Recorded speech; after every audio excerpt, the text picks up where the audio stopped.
ये कहानी रिया की है, जो कि एक बड़ी बिजनेस वुमन है। उसको किसी के दर्द से कोई फर्क नहीं पड़ता, उसके लिए अपने काम से बढ़कर कुछ नहीं। ये क्या बना रखा है, ये खिलाओगे तुम उनको? माफ करना छोटी मालकिन, मैं फिर से बना देता हूँ। अरे क्या हुआ बहू, क्यों चिल्ला रही हो इन पर इतनी सुबह सुबह? अब क्या कर दिया इन्होंने?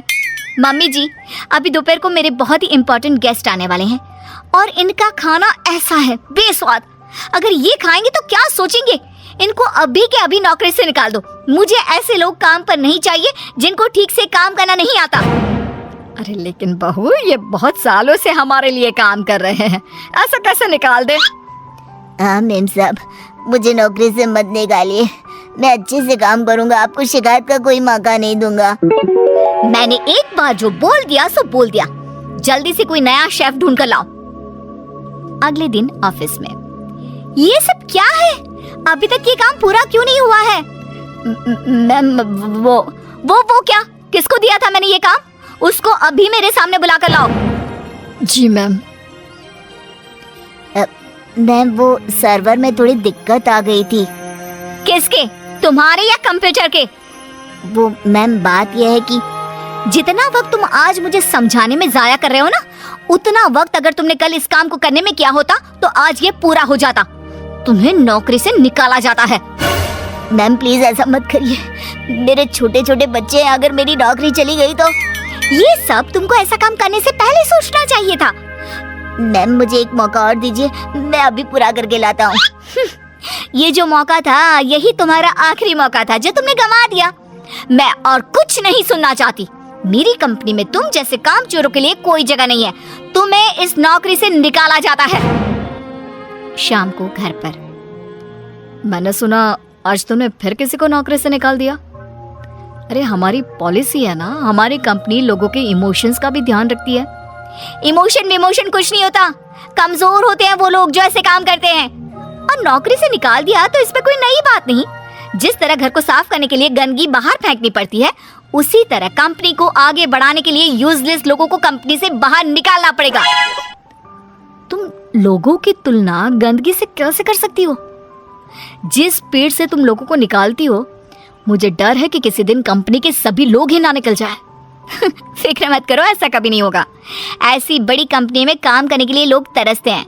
जिनको नौकरी लग जाए वो खुशी से पागल हो जाते हैं। तो ऐसी कंपनी कभी खाली हो ही नहीं सकती। वैसे भी मुझे किसी की इमोशन से कोई लेना देना नहीं है। लेकिन बहू, तेरे स्वभाव को देखकर लगता है कि जरूर खाली होगी। अरे बहू, लोगों को दर्द होता है तो ये क्यों नहीं समझ पाती है? मम्मी जी, आप कब आई? आपको क्यों ऐसा लगता है? दर्द वर्द कुछ नहीं होता।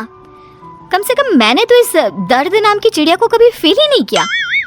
क्योंकि बहू तो दूसरों की भावनाओं की कदर नहीं करती। दूसरे क्या सोच रहे हैं, क्या कर रहे हैं, वो क्यों नहीं कर पा रहे हैं, किसी की परवाह नहीं करती। ऐसा नहीं होता बहू। तो मम्मी जी, आप कह रही हैं कि मैं दूसरों की पर्सनल कामों के लिए अपना काम रोक दूं और उनसे उनका दुखड़ा सुनूं? हाँ बताओ भाई, क्या हुआ? नो वे। नहीं बेटा, मेरा मतलब ये है कि तू बस एक गलती होने पर लोगों को काम से निकाल देती है। ये भी नहीं सोचती कि अगर उसे काम से निकाल दिया तो उसका घर कैसे चलेगा, वो अपने बच्चों की फीस कैसे भरेगा। मम्मी जी, आपका मतलब है वो कितनी भी गलती करे मैं उनको माफ कर दूं और वापस ले आऊं? मम्मी जी, अगर मुझे ऐसा ही करना होता तो मैं कंपनी नहीं खोलती, कोई धर्मशाला खोलती, ताकि जिसका जब मन करे आए और जब मन करे जाए। माँ का वो मतलब नहीं है। माँ बस इतना बोल रही है कि अगर वो गलती करते हैं तो उनको डांट लिया करो, समझा दिया करो।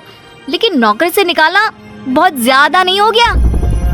मम्मी जी, आपको भले ही ऐसा लगता हो, लेकिन मैं इतनी बड़ी कंपनी ऐसे ही नहीं चला रही हूँ। ऐसे बहुत देखे मैंने और मैं ये अच्छी तरह जानती हूँ कि ये कैसे सुधरेंगे। इसलिए आप चिंता मत कीजिए और आप प्लीज मेरे कामों में दखल मत दीजिए। मुझे अच्छी तरह पता है कि मैं क्या कर रही हूँ। एक दिन अचानक से रिया की बेटी की तबीयत बहुत खराब हो जाती है और रिया कंपनी की जरूरी मीटिंग छोड़ देती है। बहू, तू यहाँ क्या कर रही है? तेरी तो बहुत जरूरी मीटिंग थी ना? मम्मी जी, आप ऐसे समय में मीटिंग की बात कैसे कर सकती हैं? और मेरी बेटी कहाँ है? क्या हुआ है उसको? डॉक्टर ने क्या कहा? यूं अचानक से बेहोश कैसे हो गई? उसका बीपी लो हो गया था, जिसकी वजह से वो चक्कर खाकर गिर पड़ी और उसको थोड़ा बुखार भी है। अच्छा हुआ, कोई ज्यादा घबराने वाली बात नहीं है, मैं तो डर ही गई थी। और बहू तेरी मीटिंग, उसका क्या हुआ? तुझे तो भारी नुकसान हो गया होगा। होने दीजिए मम्मी जी, मेरे लिए इस वक्त मेरी बेटी से बढ़कर कुछ भी नहीं है। ऐसी मीटिंग्स तो फिर आती रहेंगी। लेकिन बहू, कुछ दिनों पहले तुमने ही कहा था कि किसी के निजी काम के लिए तुम्हारा काम नहीं रुकेगा, तो फिर ये सब क्या है? मम्मी जी, आपको क्या हो गया है? ये किसी का भी निजी काम नहीं है, ये मेरा अपना निजी काम है।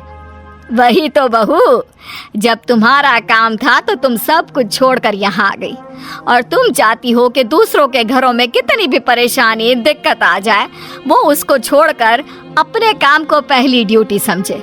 लेकिन वही चीज अगर तुम्हारे साथ हो तो तुम अपनी पहली जिम्मेदारी अपने परिवार की तरफ समझती हो, उसके बाद तुम्हारा काम।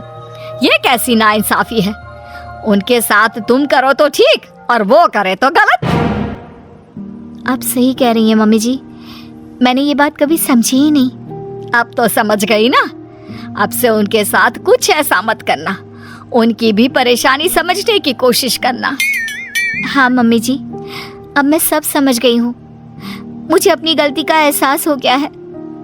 शायद सही कहते हैं लोग, जब तक वही दर्द आप खुद ना झेलो तब तक आप दूसरे के दर्द का अनुमान नहीं लगा सकते। मुझे ये देखकर अच्छा लगा बेटा कि तुम्हें बहुत जल्दी अपनी गलती का एहसास हो गया।